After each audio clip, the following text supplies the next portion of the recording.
I didn't see my daughter-in-law, Chloe, switch the pills, but the pharmacist, Mark, saw everything.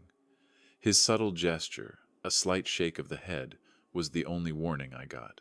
When Chloe realized she'd been caught, her mask of concern crumbled, revealing a chilling greed in her eyes. She gambled my life for my inheritance. Now, she's about to find out what it costs to lose. Before we continue, please subscribe to the channel and write in the comments what time it is, where you are now. The fever arrived like an unwelcome guest, settling deep into my bones with the chilling weight of a Pennsylvania winter.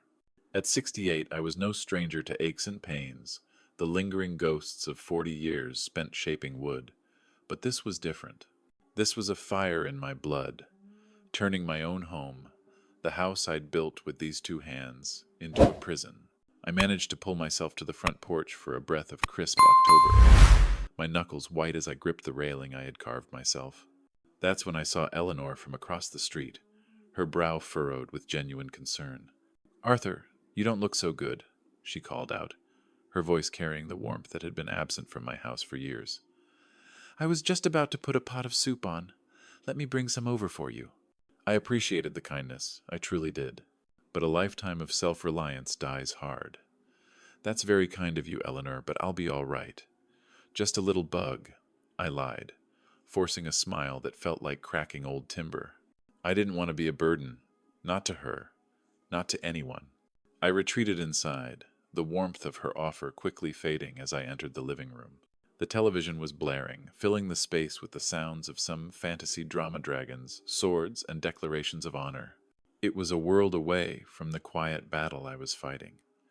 Daniel and Chloe were sprawled on my leather couch, the one my late wife and I had picked out together, their faces bathed in the flickering blue light. They were utterly absorbed, completely deaf to the ragged sound of my breathing. I stood in the doorway for a full minute, a ghost in my own home. They hadn't even noticed my return. My son Daniel, the boy I taught how to hold his first hammer, and his wife Chloe, the woman I had welcomed as a daughter. For 3 years they had lived under my roof, rent-free, promising they were just getting back on their feet. 3 years of my dwindling savings paying for their groceries, their comfort, their endless entertainment. My throat felt like sandpaper, and each swallow was an effort. "Daniel," I tried to say, but my voice came out as a hoarse whisper, easily swallowed by the show's dramatic soundtrack. I tried again, louder this time, leaning against the doorframe for support as a wave of dizziness washed over me. "Daniel, I need to get to the pharmacy." Chloe sighed, an exaggerated, theatrical sound of annoyance. But she never took her eyes off the screen. Daniel simply shifted his weight, pulling a throw pillow, my throw pillow, more comfortably behind his back. The casual dismissal was a physical blow, harder than any fever. I could feel my strength failing, my patience worn down to a splinter. The pharmacy would close in less than an hour. Desperation began to coil in my stomach, cold and sharp. With all the energy I had left, I pushed myself off the doorframe and took a shaky step into the room. "Please," I said, my voice cracking with a weakness I despised. "My temperature is over 103. I need medicine.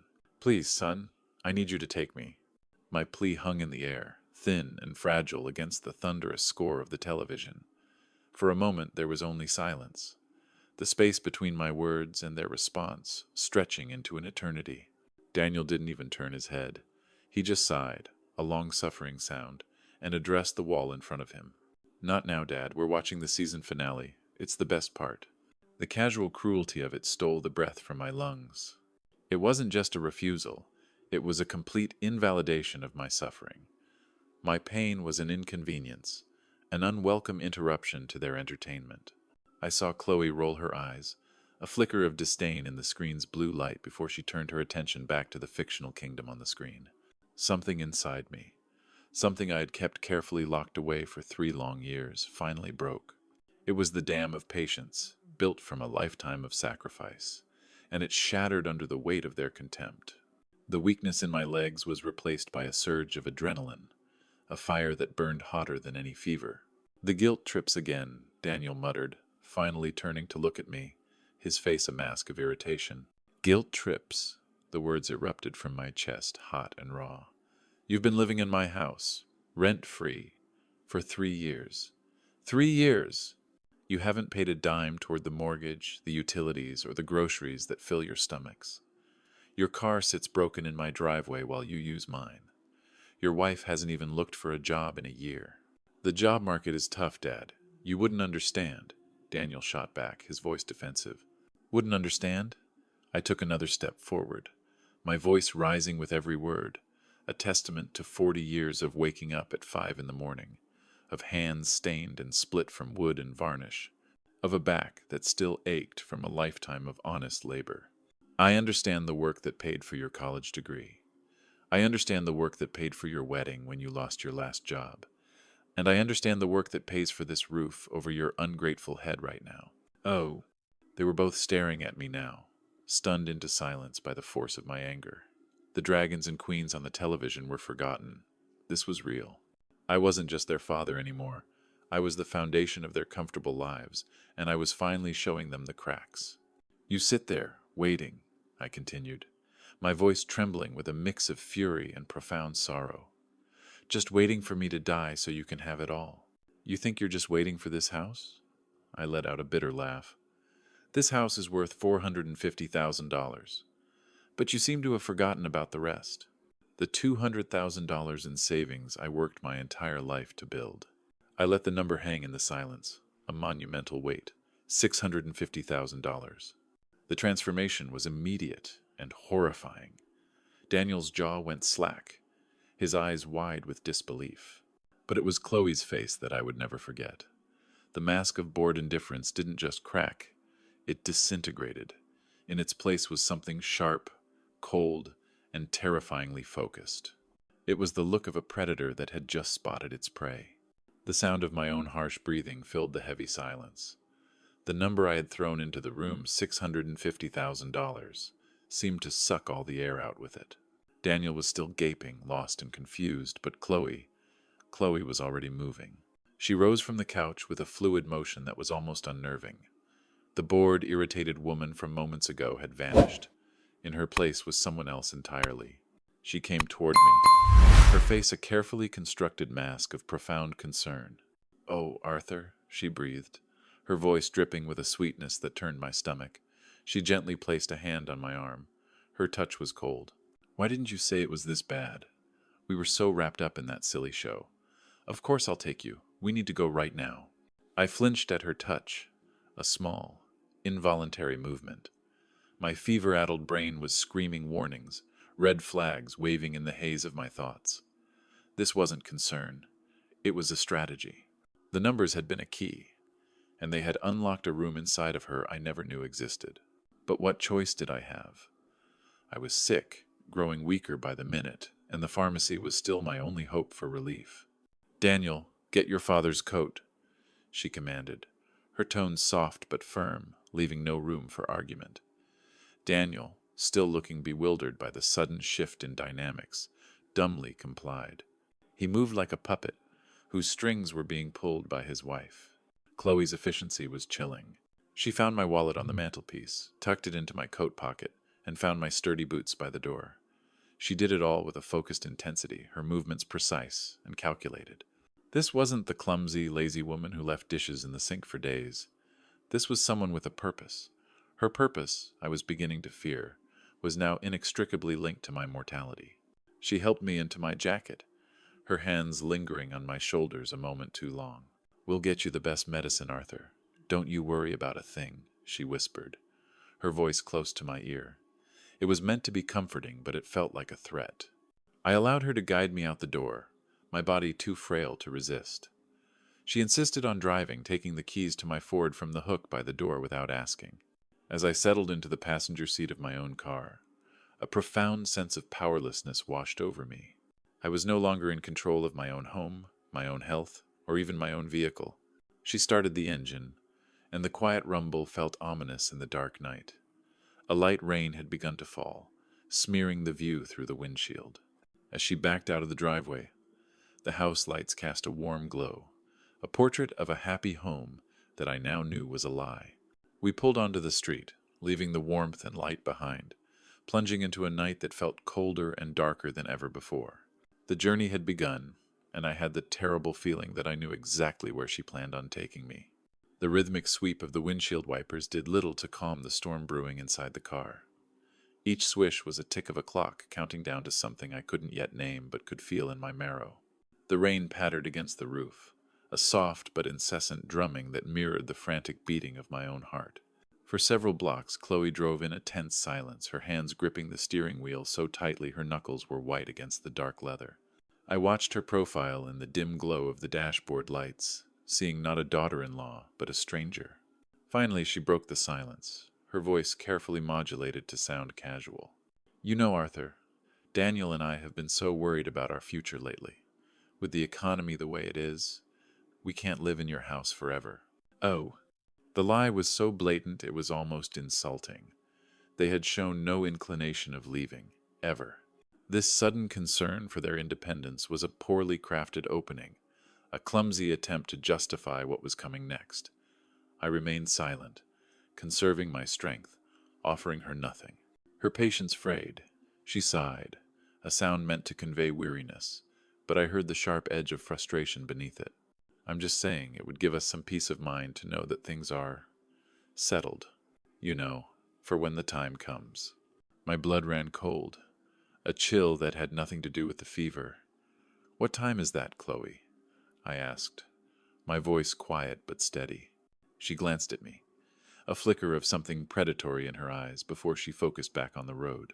"You know, the will, the one from 2020, is it really made out to us, to Daniel and me?" There it was, the question, stripped of all pretense, all fake concern.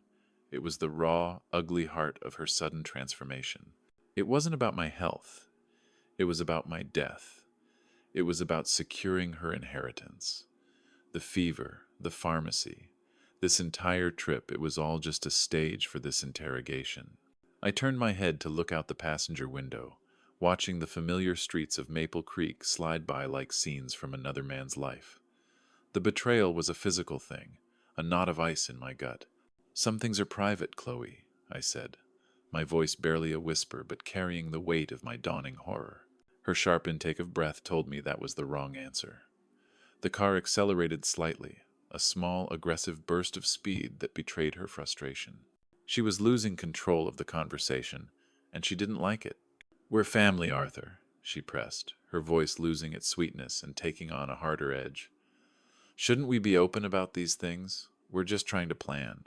"Plan," the word echoed in the small space between us. I knew exactly what she was planning. It was a future that did not include me. Ahead of us, through the rain-streaked darkness, a beacon of harsh fluorescent light appeared. The Health Plus pharmacy sign. It should have been a symbol of relief, of help, of safety. But as Chloe turned the car into the brightly lit parking lot, her questions still hanging unanswered in the air, I felt a dread so profound, it almost stopped my heart. This wasn't the end of the journey. It was the beginning of the real danger. The automatic doors slid open with a soft whoosh, pulling us from the dark intimacy of the car into the stark, unforgiving glare of the pharmacy. The fluorescent lights hummed overhead, making me squint. Everything was white and sterile, a sharp contrast to the murky intentions I felt radiating from the woman whose hand was gripping my arm. Chloe's hold was firm, a gesture that looked like support to any casual observer, but felt to me like the grip of a jailer. The pharmacy was quiet at this hour. An elderly woman stood comparing vitamin bottles, and a young father rocked a fussy baby in the diaper aisle. The familiar scent of antiseptic and clean linoleum should have been comforting, but it did nothing to ease the tension coiling in my chest. We approached the pharmacy counter at the back, and a familiar face looked up, a warm, professional smile instantly softening his features.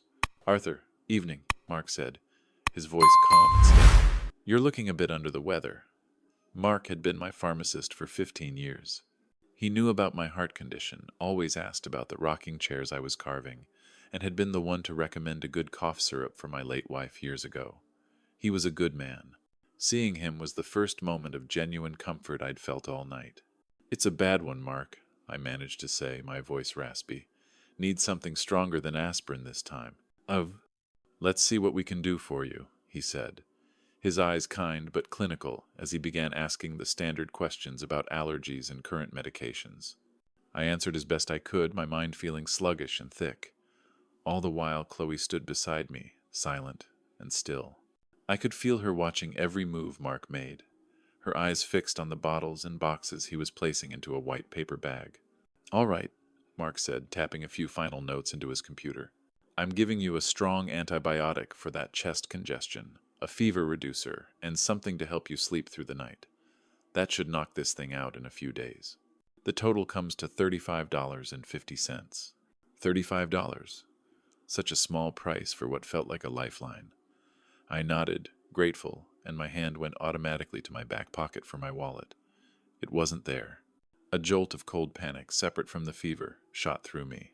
I patted the pockets of my jacket, my hands beginning to tremble. Nothing. Then I remembered I'd changed out of my comfortable work jacket before leaving. My wallet was still in it, lying on the passenger seat of the car. "I'm so sorry, Mark," I said, my face flushing with embarrassment. I think I left my wallet in the car. I changed jackets. I'll be right back." Mark's expression was patient and understanding, but as I turned to leave, I saw him glance at Chloe. She stood perfectly still, her face a neutral mask, but her eyes were locked on the bags of medicine sitting on the counter. She had been given an opportunity, a perfect, unplanned window of time. As I pushed through the glass doors and back into the cold night air, a terrible sense of dread washed over me. I had left a lamb in a den with a wolf. The walk back to the car felt twice as long as the walk into the pharmacy. The cold October rain seemed to seep right through my jacket, and each step on the wet pavement was a conscious effort. I fumbled with the car door, my hands clumsy with sickness and frustration. The wallet was there, of course, right in the pocket of the other jacket I'd left lying on the passenger seat. I grabbed it, my heart pounding with a strange urgency, and quickly made my way back. As I approached the pharmacy's glass doors, I could see the scene inside. Chloe was still standing near the counter, but she had shifted her position, now closer to the main entrance, as if ready to flee. Mark was behind the counter, moving with a quick, jerky rhythm that was completely unlike his usual calm efficiency. He looked like a man cleaning up evidence. When I stepped back inside, the atmosphere had changed completely. The quiet calm was gone, replaced by a tension so thick I could almost taste it.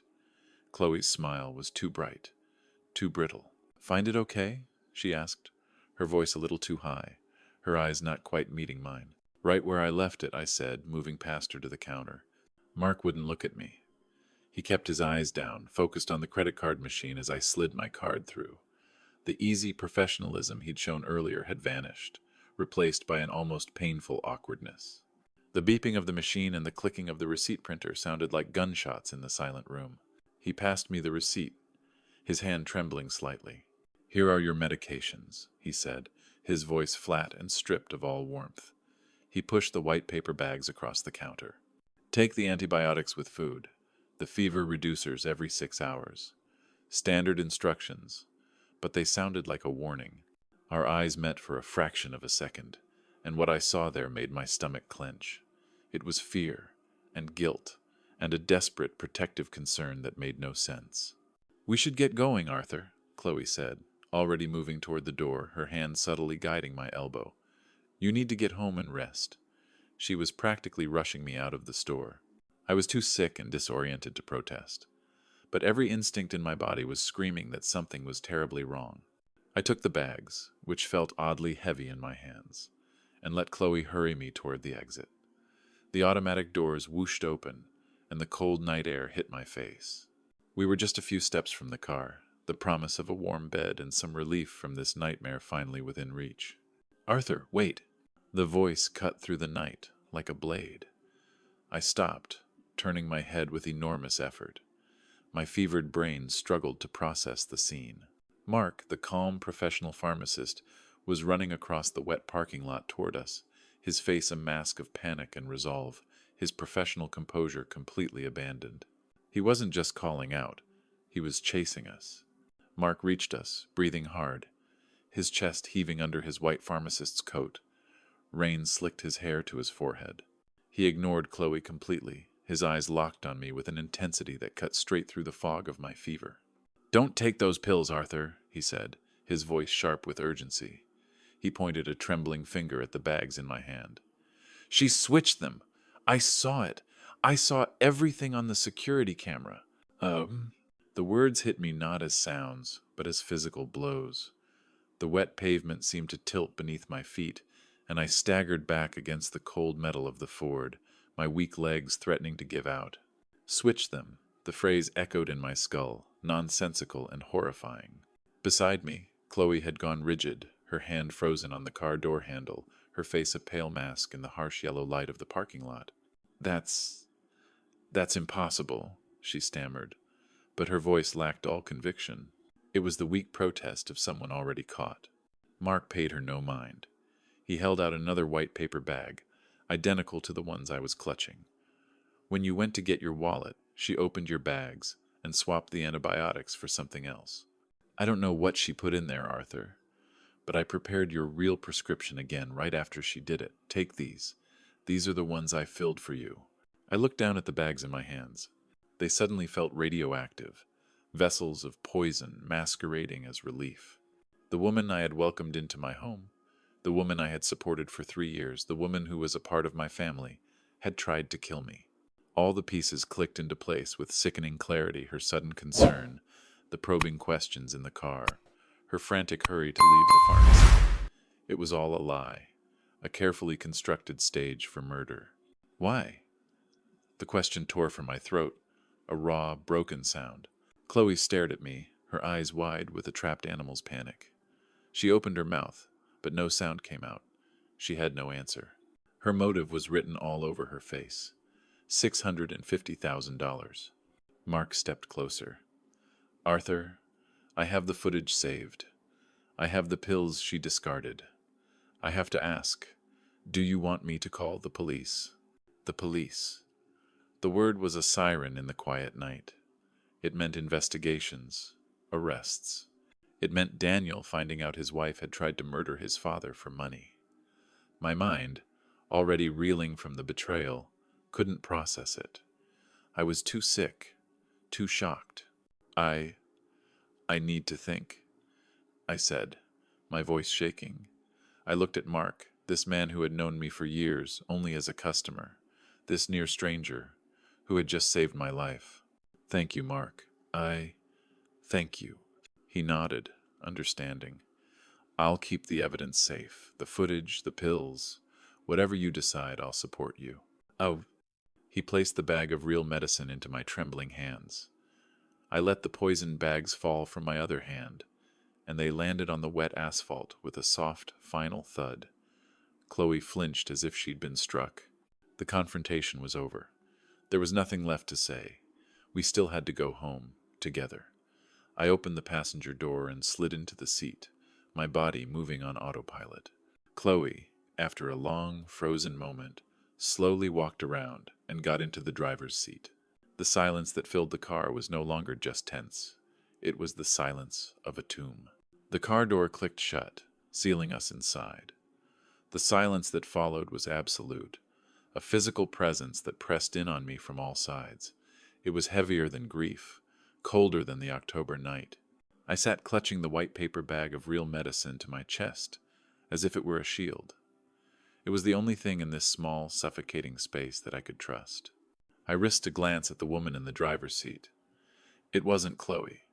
Chloe was the woman I'd known for 3 years, the occasionally lazy, often entitled wife of my son. The person driving my car now was a stranger, a cold and calculating predator whose face she had merely been wearing as a mask. She drove with a mechanical precision, her eyes fixed on the road, her face pale and empty. She wasn't crying, she wasn't panicking, she was thinking, calculating her next move, assessing the damage. The lack of any emotional response from her was, perhaps, the most terrifying thing of all. My mind, still sluggish from the fever, began to work with a desperate, chilling clarity. Every strange event from the past few hours replayed itself, but now the pieces fit. The sudden sweetness after my angry outburst, the probing questions about the will, the nervous glances in the rearview mirror, the frantic rush to get me out of the pharmacy. It wasn't a series of odd behaviors. It was a sequence of calculated steps in a plan to murder me. She had heard the number $650,000, and in her mind, that money was already hers. My life was just a final, inconvenient obstacle.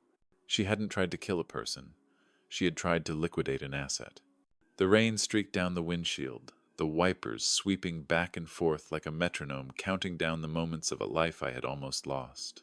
We passed familiar landmarks, the town square, the old Morrison's auto shop where I'd spent 40 years of my life. But they looked alien to me now, props on a stage where a horror play was unfolding. The house I had worked my entire life to pay for was no longer a sanctuary. It was a crime scene, a place where I had been living with my own executioner. When we finally pulled into my driveway, I didn't wait for her to turn off the engine.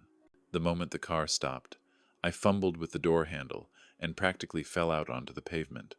I needed to get away from her. The short walk to my front door felt like crossing a battlefield. I could feel her eyes on my back.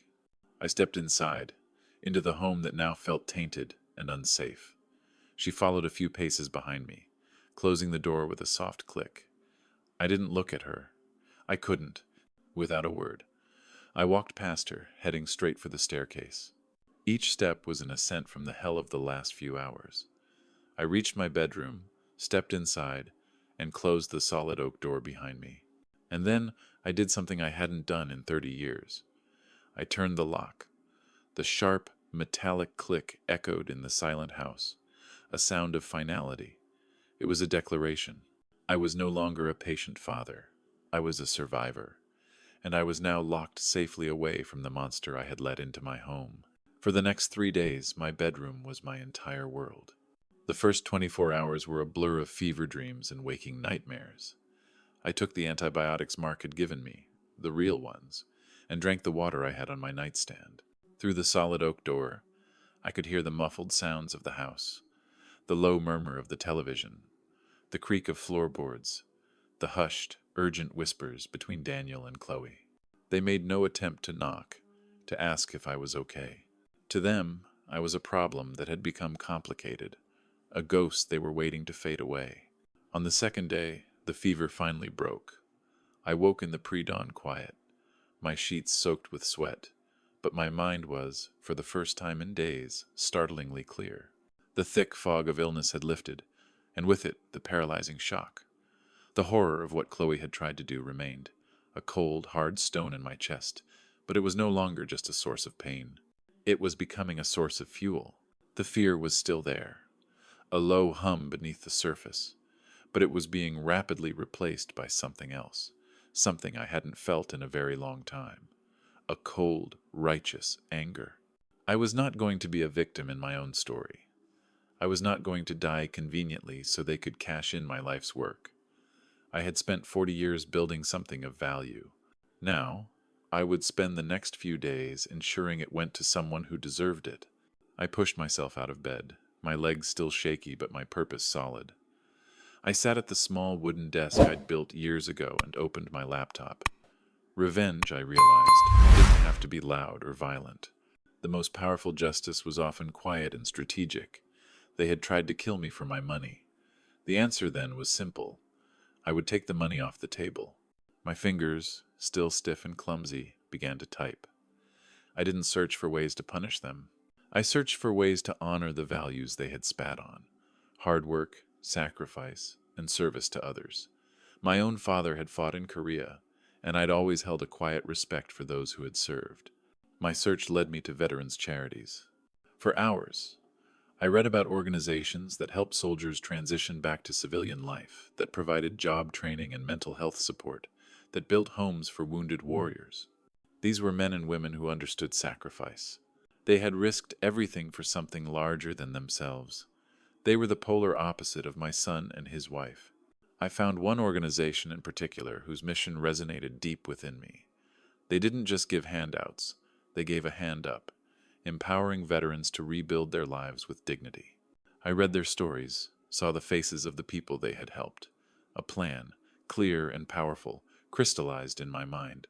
My life's work wouldn't be squandered on entitlement and greed. It would be a legacy. It would build something new. I closed the laptop. The decision was made. There was no doubt, no hesitation. For the first time since this nightmare began, I felt a sense of peace settle over me. I looked at my phone, my face set in the dim light of the room. I knew who I had to call. My hand was steady as I picked up the phone. I found the number for Harrison and Associates, the law firm that had drafted my original will 4 years ago. My voice, when I spoke to the receptionist, was clear and firm, a stranger to the weak, hoarse man I had been just days prior. I didn't ask for an appointment next week, or even tomorrow. I asked for one today. As luck would have it, Mr. Harrison had a cancellation. He could see me at 3 o'clock. For the first time in 3 days, I unlocked my bedroom door. I showered, the hot water washing away the last remnants of the fever's chill, and dressed not in my usual comfortable flannels, but in a pressed shirt, slacks, and a blazer. I was not just a grieving father or a sick old man anymore. I was a man with business to attend to. As I walked down the stairs, I saw Chloe and Daniel in the living room. The television was on, naturally, but the volume was low. They looked up as I descended, their eyes widening in surprise. They were seeing the man I used to be, strong, self-possessed, and in charge. Chloe's face was a mess of confusion and dawning fear. They didn't know where I was going, and that uncertainty was a weapon I was happy to wield. I walked past them without a word, took my car keys from the hook, and left. The law office of Harrison and Associates sat on a quiet street downtown, a brick building that projected an aura of stability and order. It smelled of old wood, leather, and the quiet, unwavering power of the law. It was the antithesis of the chaos and betrayal that had infected my home. Mr. Harrison greeted me with a polite, professional handshake. He was a silver-haired man with kind eyes who specialized in exactly this, the quiet, orderly transfer of a life's work from one generation to the next. "Mr. Mills," he said, gesturing for me to sit. "Good to see you. How can I help?" I didn't waste time with pleasantries. I sat opposite him at his large mahogany desk and looked him squarely in the eye. "I'm here to make some changes to my 2020 will, Mr. Harrison." He nodded, pulling up my file. "Of course, updates are quite common." "Not updates," I corrected him gently. "Complete changes, different beneficiaries entirely." He paused, his fingers hovering over the keyboard, but his expression remained professionally neutral. 30 years in estate law had prepared him for anything. "I understand. Family circumstances can evolve. Who will be the new beneficiary of your estate?" I gave him the name of the veterans' charity I had researched, watching as he typed it into the document. He worked methodically, his questions precise. After a few minutes, he turned the monitor toward me. "I just want to confirm, Mr. Mills," he said, his tone careful. "This new will completely excludes your son, Daniel Mills, and your daughter-in-law, Chloe Mills. They will inherit nothing. Is that correct?" "That's exactly what I want," I said, my voice unwavering. He nodded once, then turned back to his work. The printer hummed to life, and a few moments later, he squared a neat stack of papers on his desk. He placed them directly in front of me, alongside a heavy black fountain pen. The new will, my new legacy. It was all there, waiting for one final action to make it real. I looked down at the stack of papers, the crisp white sheets holding the full weight of my 68 years. My entire life was distilled into these clauses and articles, 40 years of labor, of sweat and splinters, of choosing mortgage payments over new cars, of building something meant to last. I thought of my late wife, of the dreams we had shared for this house, for our family. A profound sadness washed over me, not for what I was about to do, but for what had forced my hand. This signature wasn't an act of revenge, it was an act of preservation. It was me, protecting the meaning of my own life from being corrupted by greed. "Are you ready, Mr. Mills?" Mr. Harrison asked gently. He had already summoned 2 witnesses, his secretary and a young paralegal, who stood by respectfully. I picked up the heavy fountain pen. It felt balanced and solid in my hand, a tool of creation, much like the chisels and saws I had wielded my whole life. I took a deep breath, the air in the quiet office feeling clean and pure. Then, with a hand that did not shake, I signed my name. Arthur P. Mills. The ink was dark and permanent against the paper. I signed each page where it required, my movements deliberate, and sure. With each signature, I felt a chain breaking. The chain of misplaced obligation. The chain of guilt. The chain of fear. The sound of the pen scratching across the paper was the only sound in the room, a quiet declaration of my independence. When the final signature was complete, I laid the pen down. A silence settled for a moment, and then Mr. Harrison gathered the papers. "It's done," he said, his voice carrying a note of finality. "These documents will be filed immediately. Your new will is legally binding as of this moment." A feeling I couldn't quite name washed over me. It was lighter than relief, stronger than satisfaction. It was freedom. The weight I had been carrying on my shoulders, the weight of my son's entitlement and his wife's treachery was gone. I had reclaimed my life's work. It would now serve a purpose worthy of the sacrifice it represented. I stood and shook Mr. Harrison's hand. "Thank you," I said, and the words were filled with a gratitude that went beyond legal services. Walking out of the building and into the bright afternoon sun felt like stepping into a new world. I breathed deeper. I stood taller. The documents in my jacket pocket were no longer just paper. They were my shield and my sword. I got into my Ford and started the engine. I checked my watch. 3:30. There was one last piece of business to attend to. The drive home would be different this time. I was no longer a victim retreating to his sickbed. I was the owner of my house, the master of my fate, driving home to evict the dragons who had taken up residence in my keep. The legal battle was won. Now, it was time to finish the war. I pulled into the driveway, the crunch of tires on gravel the only sound in the quiet afternoon. I sat for a moment, my hands resting on the steering wheel, and looked at my house. It was the same brick and timber structure it had always been, but something had shifted. It was no longer a place of confinement and fear. It was my territory, and I was about to reclaim it. I took the copy of the new will from the passenger seat, folded it neatly, and placed it in my inside jacket pocket. Then I got out of the car. I walked through my own front door without a sound, and there they were.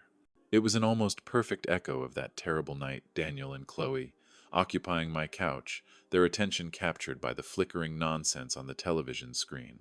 The same show. They hadn't changed at all. But I had. They looked up as I entered the room. They saw me, but they didn't truly see me. They saw the old man, the invalid, the man they had left locked in his room for 3 days. Chloe offered a weak, nervous smile. Daniel simply grunted a hello, already turning back to the screen. I walked to the center of the room and stood there, letting the silence of my presence grow until it became too heavy for them to ignore. "Turn it off," I said. My voice was quiet, but it carried a new weight, the authority of a man who had faced death and chosen to live. Daniel looked at me, annoyed, about to argue out of habit. But he saw something in my eyes that made him stop. He fumbled for the remote and pressed the button. The sudden silence was deafening.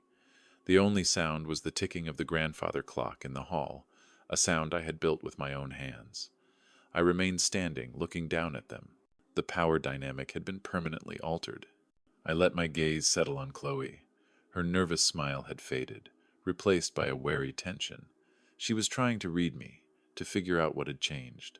"It was a good plan, Chloe," I began, my voice even and calm. "Simple, effective. An old man with a heart condition gets pneumonia. His fever gets worse. He dies in his sleep. It's a tragedy, but it happens. No one would have suspected a thing." Her face drained of all color. Her eyes widened with panic. "What are you talking about, Dad?" Daniel asked, his voice a mixture of confusion and irritation. He looked back and forth between us, trying to understand the strange, dangerous current that was suddenly flowing through the room. I didn't look at my son. My eyes remained locked on his wife. "I know what you did at the pharmacy, Chloe," I said, stating it not as an accusation, but as a simple, undeniable fact. "I know you switched the pills." The confession was in her gasp, in the sheer terror that flashed across her face. She was exposed, and she knew it. Daniel stared at his wife, his mouth hanging open as he saw her reaction. The gears were turning in his slow, complacent mind, the horrifying truth beginning to dawn on him. "Switch the pills?" he stammered, looking at her, his voice barely a whisper. "Chloe, what is he talking about?" Daniel's desperate question hung in the air, a plea for an explanation that could somehow make sense of this nightmare. He was looking at his wife, but she was frozen, trapped by the truth. So I answered for her. I told him everything, my voice never rising, never cracking. I told him about the trip to the pharmacy, the forgotten wallet, the 3-minute window of opportunity. I told him about Mark, a man of integrity, and what he had witnessed on the security cameras. I described the tense confrontation in the parking lot and the bag of real medicine that was now safely in my possession. With each detail, Daniel's face grew paler, the horrifying reality settling upon him like a shroud. This wasn't some misunderstanding. This was the woman he had married. But why? He finally whispered, his question now directed at Chloe, his voice filled with a pain that went deeper than shock. Chloe finally broke. A single, ugly sob escaped her lips. "We're $50,000 in debt," she said, the truth spilling out like poison. Her voice was small, pathetic. "Credit cards? Medical bills? It just kept piling up. I heard the numbers you said, and I saw a way out. If you died, we would inherit everything. All our problems would just disappear." "Oh?" The casual, clinical way she discussed my death, if you died, sent a final chill through the room. She hadn't seen a person, she'd seen a solution. My death was a simple answer to a complex financial problem. I listened to her confession, my face unreadable. "I see," I said when she was finished. "It was a simple business transaction. There's just one problem with your plan." I reached into my inside jacket pocket. The slight rustle of the paper was the loudest sound in the room. I pulled out the neatly folded documents from Mr. Harrison's office. Their eyes were glued to the papers in my hand. "I changed my will this afternoon," I stated, letting the words sink in. "Every dollar of my estate, the house, the savings, every last penny that you were willing to kill for now, goes to a charity for veterans. You two," I looked from Chloe's devastated face to Daniel's broken one, "inherit nothing." Oh, if my previous words had been a blow. These were a final, devastating execution. The foundation of their world, the greedy hope that had driven them to this point, had just crumbled into dust. Chloe made a sound that was half gasp, half sob. Daniel just stared, his face completely blank, the sheer scale of his loss too immense to comprehend. He hadn't just lost an inheritance. He had lost his father. He had lost everything. I let them sit with the ruins of their future for a long moment before delivering my final judgment. "You have 7 days to pack your things and leave my house," I said, my voice as hard and unyielding as the oak floors beneath my feet. "By next Friday, I want you gone." I didn't wait for a response. There was nothing more to discuss. I turned my back on them and walked toward the stairs, leaving them to drown in the silence of their own making. I didn't stay to watch their world implode. I simply turned and ascended the stairs to my bedroom, the space that had become my sanctuary. I sat in the quiet, listening to the sounds from downstairs. There was no shouting, no arguing, just the low, desperate murmur of conversation, punctuated by the sounds of drawers opening and closing, of objects being moved with a weary finality. I had given them 7 days, but it seemed they understood that there was no point in prolonging the agony. They were already defeated. A few hours later, I came back downstairs. The living room, my living room, was a landscape of their failed lives. Suitcases gaped open, and black garbage bags were filled with the detritus of 3 years of freeloading. Daniel was moving like a man in a trance, mechanically folding clothes and placing them into a box, his face pale and empty. Chloe was sitting on the floor by the coffee table, her face streaked with tears as she wrapped my dishes in newspaper. They were not tears of remorse, I knew. They were tears of self-pity. She looked up as I entered, her eyes red and swollen. Her voice, when she spoke, was a small, desperate thing. "Arthur, please," she began, her voice cracking. "Please don't report me to the police. I'll do anything. Please don't send me to jail." This was her final gamble. Not an apology, but a plea for self-preservation.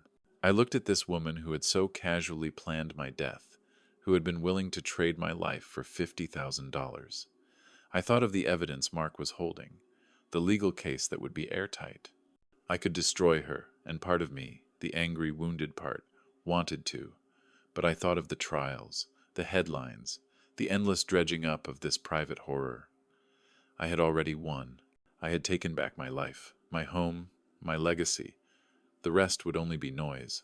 "I won't report you, Chloe," I said finally, and a flicker of relief washed over her face. I let her hold on to it for a second before I continued. "But I will not forgive you either. Ever. What you did, there is no coming back from that. You need to live with it. That will be your prison." She flinched, and the hope in her eyes died. That was my justice. They finished packing in a heavy silence after that. By 7:35, suitcases and 3 cardboard boxes sat by the front door, a meager representation of 1,000 days of my generosity. Daniel had managed to get his car running, a small miracle. I suspected was funded by one of his wife's few remaining credit cards. As he loaded the last box, he paused and looked at me, his eyes filled with a profound and bottomless shame. "Where will you go?" I asked, my voice holding no anger, only a quiet finality. "Chloe's sister." "In Chicago," he said without looking at me. 5 hours away. Far enough. They stood by their loaded car as the last of the daylight faded. 2 people who had gambled everything and lost. Daniel looked back at the house one last time, perhaps mourning the life of ease he was leaving behind. Chloe just stared straight ahead, her mind already calculating the next move, the next opportunity. She would never change. "Goodbye, Dad," Daniel said quietly. It was the first time in years I had heard genuine sadness in his voice. But it was the sadness of loss, not of regret. I simply nodded, watching as they got into the car. There was nothing left to say. I didn't respond to my son's final, hollow goodbye. I just stood in the doorway and watched. He put the car in reverse, the headlights sweeping across the front of the house one last time, illuminating the home he was now banished from. Then he shifted into drive, and the car rolled down the street, its red taillights shrinking in the darkness until they were just 2 pinpricks of light, and then they were gone. I closed the solid oak door, and the latch clicked into place. The silence that filled the house now was different. It wasn't the heavy, suffocating silence of tension and betrayal. It was a clean silence, a peaceful silence. It was the sound of my house breathing again. It was the sound of it being mine. I walked through the living room, now free of their presence and their clutter. I picked up the throw pillow from the floor where Daniel had tossed it and placed it back in its corner on the couch. I ran my hand over the worn leather, a piece of my history, reclaimed. The house didn't feel empty. It felt spacious. It felt calm. For the first time in 3 years, I felt completely at home. The next morning I woke to the sun streaming through my window. I felt lighter than I had in years, the last vestiges of the fever and the emotional poison finally gone from my system. I made myself a pot of coffee, the rich aroma filling the quiet kitchen, and stepped out onto the front porch. Eleanor was in her garden, tending to her late-season roses. She saw me, and her face broke into a genuine warm smile. "Arthur, it's so good to see you up and about. You're looking 100 times better," she said. "I'm feeling it, Eleanor," I replied, and it was the honest truth. "Thank you again for your concern the other day." "That's what neighbors are for," she said simply. We spoke for a few minutes about the coming winter and her roses, a simple, normal conversation between friends. It was a reminder that while I had lost a son, I was not entirely alone. There was still kindness in the world. Back inside, I sat down in my favorite armchair by the window, a warm mug of coffee in my hands. From a drawer in the side table, I pulled out something I hadn't looked at in years. A glossy travel brochure for the rolling green hills of Ireland. It was a trip my wife and I had always dreamed of taking, but had never gotten around to. We were always saving, always sacrificing for a future that never came. I opened the brochure. The vibrant pictures of ancient castles and misty coastlines seemed to call to me. My life's work was now safe, destined for a noble purpose. My home was my own again, and my future was an unwritten page. I took a slow sip of coffee, the warmth spreading through my chest, and for the first time in a very long time, I smiled. The story wasn't over. A new chapter was just beginning. Arthur's story is a powerful reminder that a lifetime of hard work and generosity is a legacy to be protected, not a resource to be plundered. It teaches us that true family isn't always about blood, but about respect, loyalty, and unconditional care. Sometimes, the hardest lesson is learning to recognize when our love is not being returned, and having the courage to set boundaries, even with those closest to us. It's a testament to the idea that it is never too late to reclaim your life, to protect your peace, and to ensure that the value you've built in the world goes on to create more good long after you're gone. Arthur's greatest act of strength wasn't in building a home, but in having the wisdom to decide who was truly worthy of being welcomed inside. His journey, from a father's quiet heartbreak to the profound peace of a man in control of his own destiny, leaves a lasting echo. It's the story of rediscovering one's own worth, and finding that the quiet satisfaction of a life well lived is the greatest inheritance of all. If Arthur's story touched your heart, please let us know your thoughts in the comments below. What part of his journey resonated with you the most? Don't forget to like this video and subscribe to the channel for more meaningful stories like this one. Thank you for watching,